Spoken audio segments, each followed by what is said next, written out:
If you serve for 4 years, it's like getting a bachelor's degree. Yeah. If you serve for 8 years, you've got your master's. And then, Do you consider a counselor as a politician? well, by nature, I think I'm more introverted. What does a counselor do in a daily life? Maybe they went to brush their teeth and go to the bathroom. Well, sewers and clean water, that's the city of Ottawa. That if the federal government shut down for a day, we'd be okay. If the province shut down for a day, we'd be okay. But if city services stopped for a day, we'd be in really big trouble. When you are elected as a counselor, you can still have your business or your another work as well, or You won't be able to help everybody. You try to help as much as you can. At a municipal election, maybe it's time that we allow more people to vote who aren't necessarily full citizens yet. So do they have more influence on the city of Ottawa? And so it's a bit of a way, I think, that they maintain power over the cities as the federal government or the provincial government. Do they have influence during the elections as well? Like, we're really starving right now. We need more money for infrastructure. You won for 2 times. Is there any recipe for winning elections? I think there should be a term limit of 2 terms or 3 terms. Someone landed yesterday here, right, in Ottawa, and he's living in Stittsville. Yeah. How can he get involved in the community?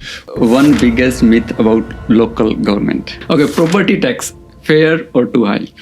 You are a councillor of 2 terms, right? Yeah. So, and you decided not to run another term. Big trouble.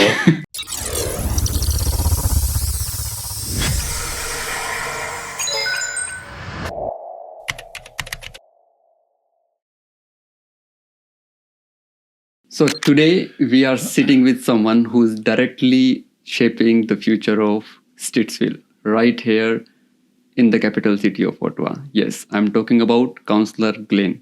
Hi Glen, how are you? Hi, I'm good. Thanks for having me over today. You're most welcome, and welcome to my English show, Chai with Chander. It's good to be here. Good to be here. Looks like it's a busy day for you.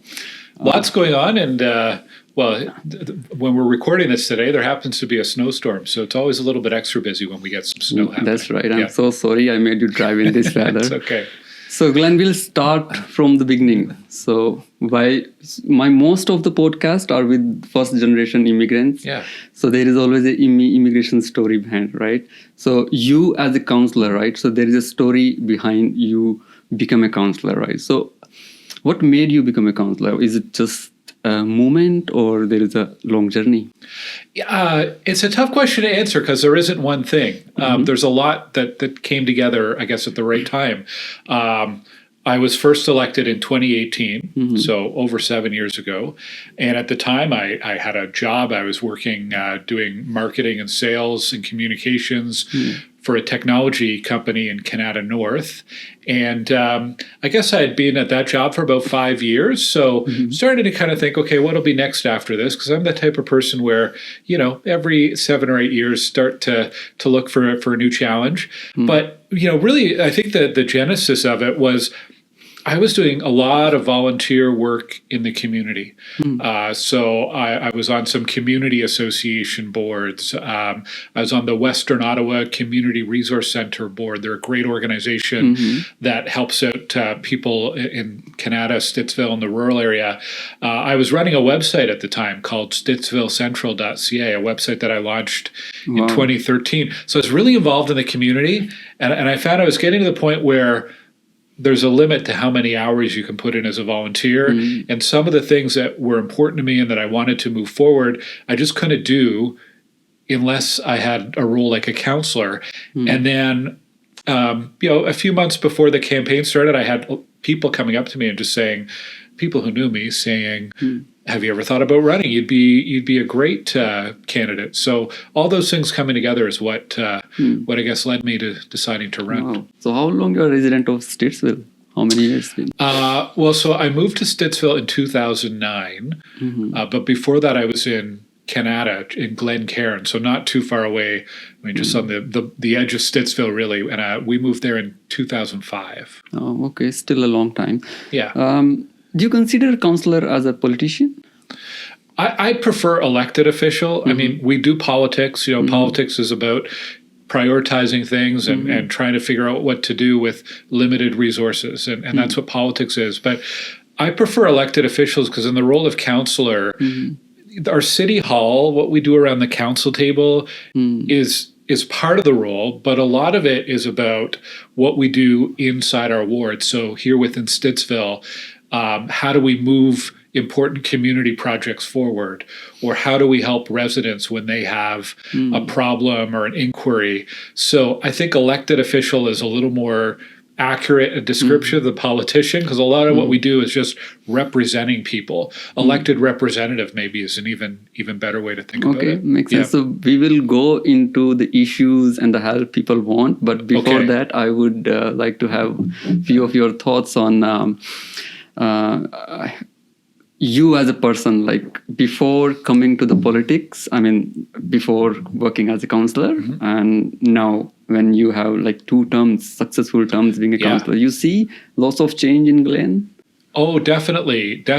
I was, well, by nature, I think I'm more introverted, and which is something you have to learn to work around when you're in a public role. So public speaking was something I was comfortable. Like I never had a fear of public speaking, but it's not something that I really did very much. Or so I had to learn some skills there. I remember video was something I really didn't like. And now video is something that I do almost every day, right? Whether it's a video with the media, or I have weekly videos that I do every Saturday morning where I'm talking to a camera for 10 minutes about what's going on. So some of those skills, and also just how to understanding how the city works and stuff. I mean, I had really no idea. You think you know when you get started, but you really learn a lot there. So, but like in terms of personal change and growth, like every day, every week, you're learning something new, and you're learning new ways to approach things, and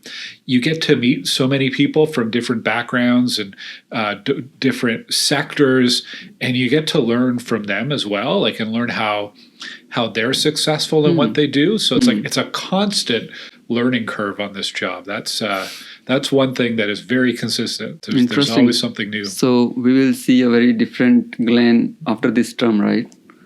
Oh, probably. I was actually looking for a couple old photos, and looking at photos from 8 years ago, and realizing, I mean, I'm 8 years older, but just remembering back to how I might approach something at the beginning compared to now, it's very different. And so you're happy with the transformation? Yeah, I think so. Yeah, it's. I say it's like if you serve for 4 years, it's like getting a bachelor's degree. Yeah. If you serve for 8 years, you've got your master's, and then we'll see what happens after this. I don't know what the equivalent of a PhD might be, but yeah, it's a pretty big journey. Well, that's a good analogy, though, like bachelor's, master's, and then PhD. Yeah. Well, Glen, being a first generation immigrant, I always think like as a brain of an immigrant, right? And my content is more for the learning of the immigrants and the newcomers here in Canada. So from that perspective, if you'll have to explain to a newcomer, what does a counselor do in a daily life? Well, I think maybe take it back a level, and so in Canada, we have 3 levels of government: federal, provincial, and municipal. And the municipal is very prescribed roles as to what we do. We sit right under the province, and we're actually very much influenced and under the control of the province. The province sets the laws for what cities can and can't do. But I often talk to students in grade 5. In grade 5, kids in grade 5 do a curriculum about government. So they learn about the different levels of government. And what I often start with is an exercise, and I get them thinking about when they woke up this morning, between the time when they woke up and went to school, what are all the things that they did? Okay, so if you're a kid, your alarm went off. Well, it's probably plugged into the wall. So electricity, Ottawa Hydro is a agency that's owned by the city of Ottawa. Maybe they went to brush their teeth and go to the bathroom. Well, sewers and clean water, that's the city of Ottawa. They probably went down and had a breakfast. Hopefully they had a healthy breakfast. Well, Ottawa Public Health is a part of the city, and Ottawa Public Health is focused on nutrition and preventative medicine. So there's something the city touches on. And then you go out your door and you've got your roads and your sidewalks. On a day like today, you might see a plow go by. That's the city. The municipal transit, OC Transpo, that's the city. If you walk by a park, that's City of Ottawa. Maybe you see a ambulance or police car or fire truck go by. That's all part of the city. So all of these really basic services that make our lives possible. There's a kind of a joke or a saying that if the federal government shut down for a day, we'd be okay. If the province shut down for a day, we'd be okay. But if city services stopped for a day, we'd be in really big trouble, because it's really the foundation for how we live our lives. Wow, that's a great example, and it's very easy way to understand the things, right? So basically, our day-to-day life is more dependent upon the policies of city of any city, right? Yeah, I think the big things we don't do that people touch on often, schools. So schools is a provincial responsibility rather than city or municipal, and hospitals and healthcare. So public health is about prevention and health monitoring. But if you're going to a doctor or if you're going to an emergency room in the hospital, that's a provincial responsibility. But pretty much everything that touches your day-to-day is at the city level. So as you mentioned, the provincial government and the federal government as well. So we'll see example of MPP, like member of parliament, member of provincial parliament, and MP, like in the federal. How is it different being a councillor than being an MP and MPP? I think for a councillor, you're much more present in the community. So, for example, an MPP, about half of their year would be spent in Toronto at the Queen's Park legislature, sitting in that legislature. If you're an MP, a lot of your time is on Parliament Hill in Parliament Hill in the House of Commons. Whereas we're in the city, I have a ward office here in the community in Stittsville at the Cardinal Rec Center. So we're right there where people are every day for swimming lessons and aerobics. And then we do have City Hall, but it's in our city, right? So it's very convenient. And I think there's more time that we spend as councillors working one-on-one with community members and residents. That's primarily 90% of what we do. Whereas I think with MPPs and MPs, there's a lot more work with business and perhaps with lobbyists or larger organizations. So at the council level, we're really, really locally focused. Okay, that's great. Before I jump into another question, I have a very quick one. Is it something like a job you are doing? You get a salary from the government, or you get a pension as well? Yeah, not all cities are like that. Bigger cities like Ottawa or Toronto or Hamilton, they councillors, it's a full-time job because there's so much to do. Some of the smaller communities, like if you were in I don't know, perhaps Brockville, for example, that's nearby. That's more likely a part-time role for the councillor. It's not volunteer; they get paid, but they would have another job in addition. Sometimes I describe the role as like it's like a job, although unlike a job. So I set my own hours. I don't have vacation. Technically, I only have to go to council. I think it's once every 3 months. So like the commitment is legally very small, but I work 5 days a week plus a weekend plus evenings. So on one hand, my work is very flexible, that I can set my own hours, but you never know when something might happen. A couple of years ago, we had the derecho in 2022, a really bad windstorm that affected Stittsville, and that was on a long weekend. And my team and I were right back in the office because we had to open an emergency center, and then we were out helping the community for the next 10 or 14 days, right, without a break. So you never know. Might be a fire in the neighborhood that you get a call from the fire department to give you a heads up at 11:30 at night. You never know what's going to happen day to day. Great. Yeah. So let's take an example of Ottawa city. It's a decent sized city, right? Not bigger, like big as Toronto, and it's not small as like Brockville, right? So when you are elected as a councillor, you can still have your business or your another work as well, or you have to? You can. As long as it doesn't present a conflict of interest. Okay. And I think you'd have to have another job where you could have that flexibility. A lot of the sort of mandatory work that we do is around committee and council, and that happens during the daytime. Our committee starts at 9:30. It might be an hour-long committee. It might be an 8-hour-long committee. So there's a lot of time commitment spent at committee and then community events.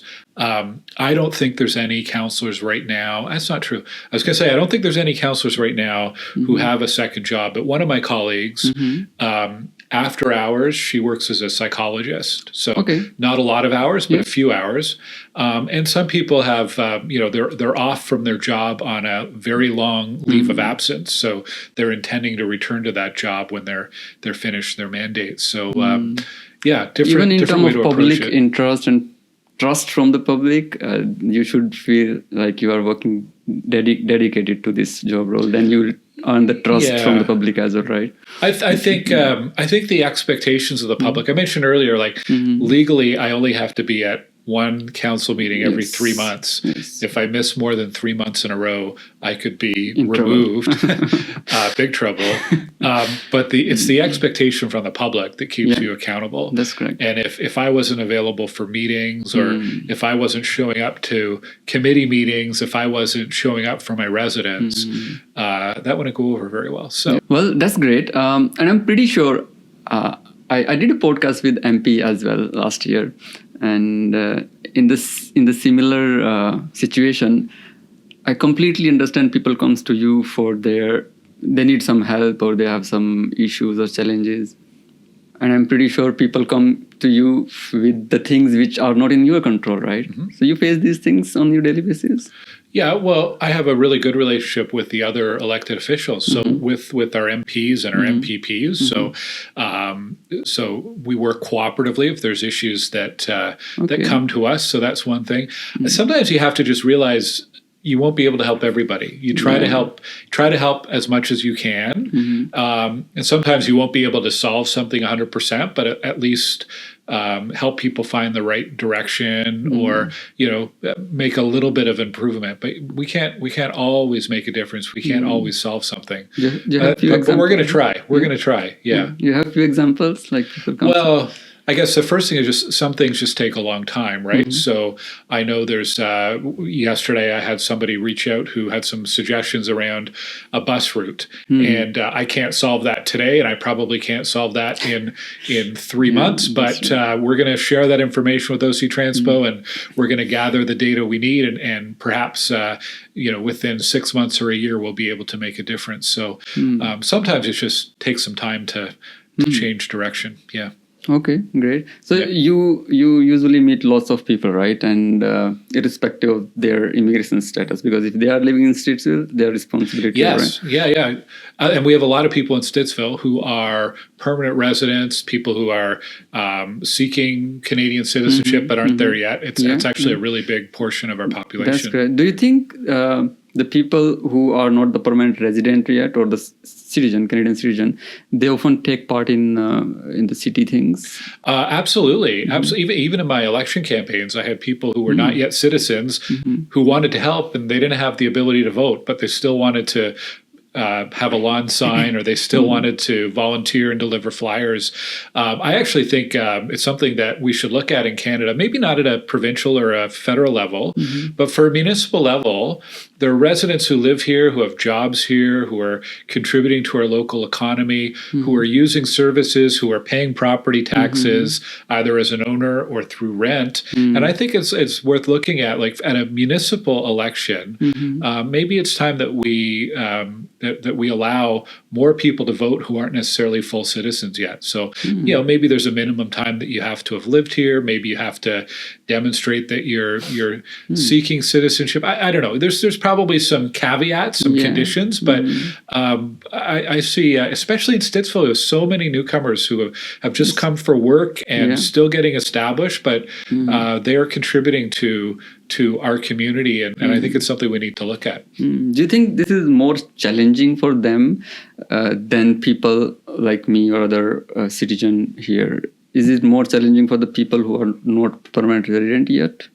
Oh, I'm sure it is. Absolutely. I'm sure it's more challenging to find a job. I'm sure it's more challenging just to get established. Absolutely. Okay, that's great. So as you mentioned that your most of the policies are governed by the provincial government, is it right? Yeah. Yeah, that's right. So do they have do they have more influence on the city of Ottawa? They have a ton of influence on the city of Ottawa. And I'll give you a couple examples. One is on city planning, about where homes are built or density of buildings and so on. And well, it's true the city has a decision-making process and we develop official plans and zoning. We're doing that under what's called the provincial planning statement. So the province tells us how much land we have to have for new growth. The province tells us how much density we need to have within our communities. And then we have to implement those plans. And if we say no to a development, a landowner or a developer can challenge that at the Ontario Land Tribunal, which is a provincial agency. And we tend to lose a lot more than we win at those boards. So there's an example from a policy point of view, but also from a financial. The main revenue source for the city is property taxes and provincial and federal government grants. Property taxes are a system that was established in the 19th century, right? Well over 150 years ago, when cities were much smaller and much less complex than they are now. Okay. So it's not a very efficient or fair system for generating revenue for the city. On the flip side, the province and the federal government have income taxes and they have sales tax like the HST, more revenue tools, fairer revenue tools, but they have that money. So often they'll tell the cities, well, you can have some of this money on this condition.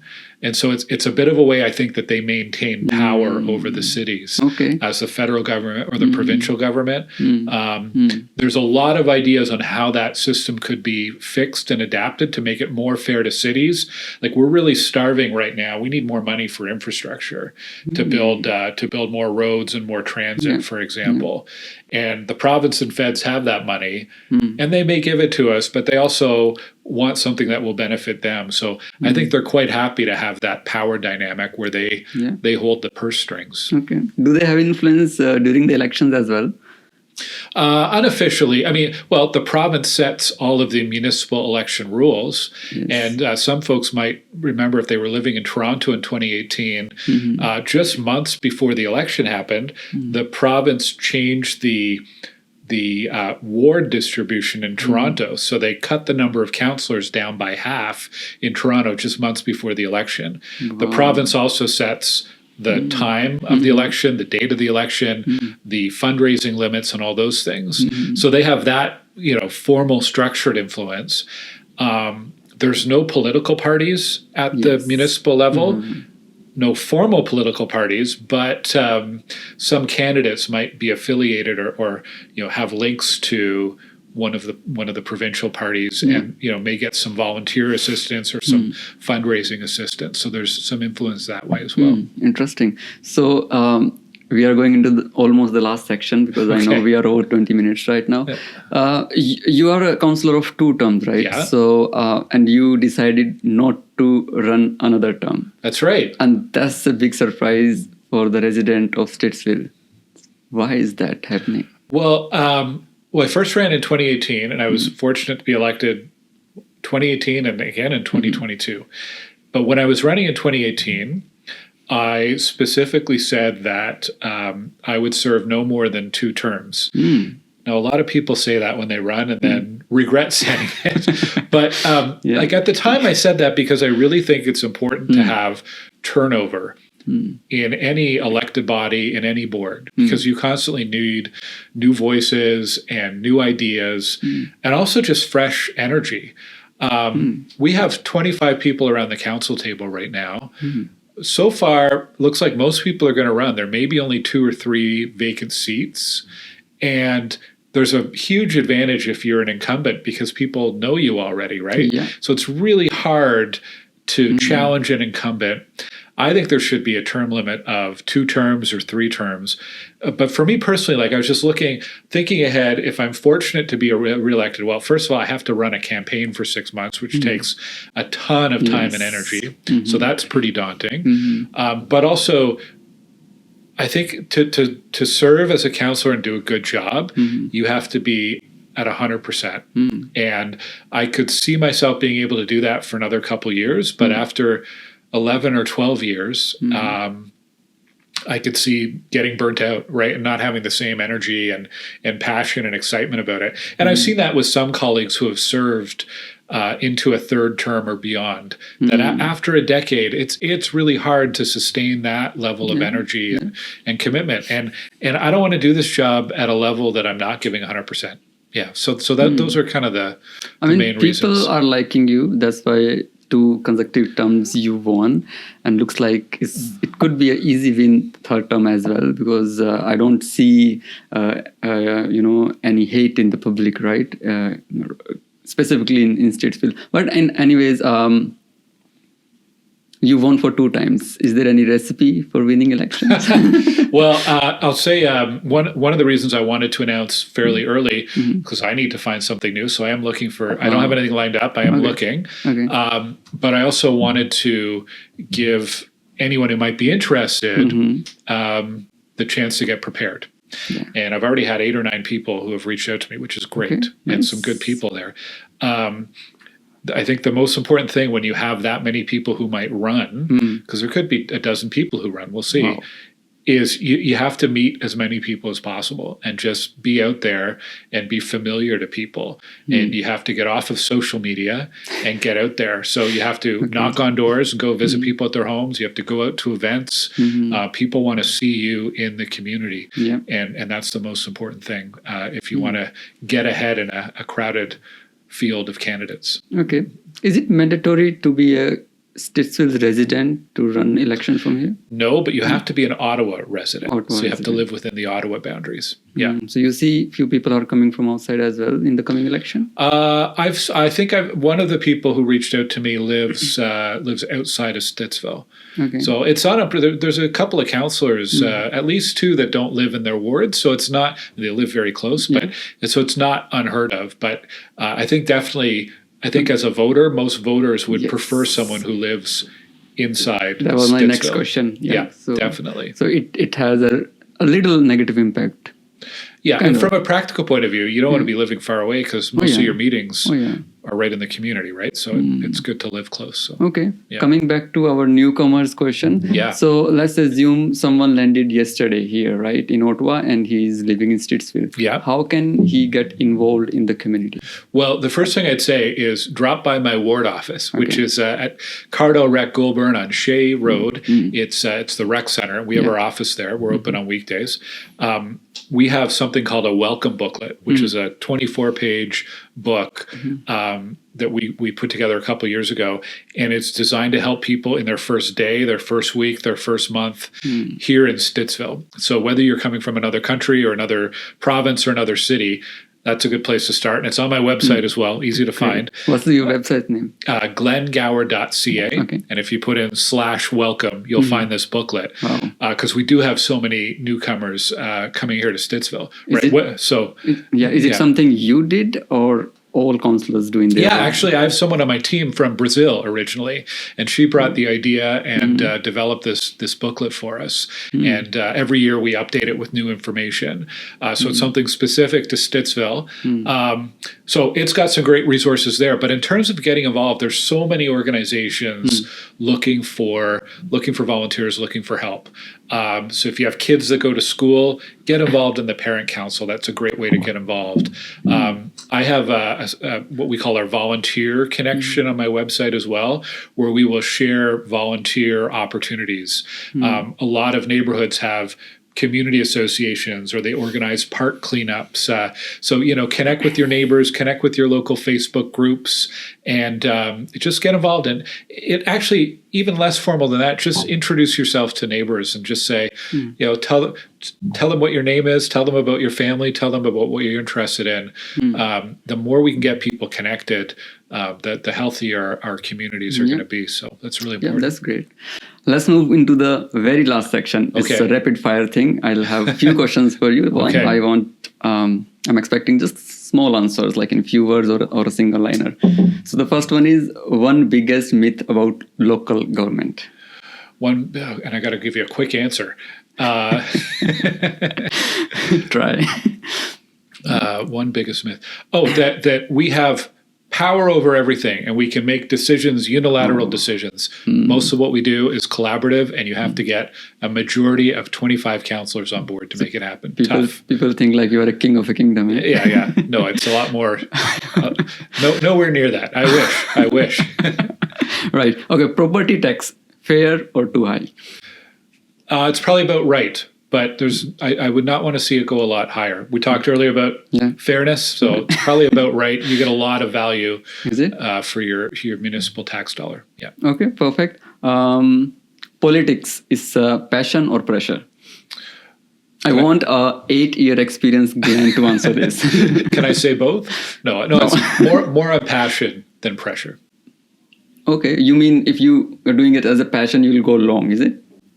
Yeah, maybe. I guess it's not a pressure. I've been at more stressful jobs, put it that way. Oh, yeah. Okay. There's times where it can be really stressful, but you have a lot of support around you, and it's by and large a really enjoyable thing to do. Okay. So if you have to choose between coffee and chai. Well, if it was your chai, I'd go with chai. All right, perfect. Thank you.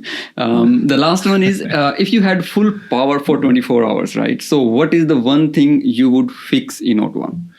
I would get our health hub built, something that I've been working on this term, a primary care health hub, so we can increase the number of family doctors.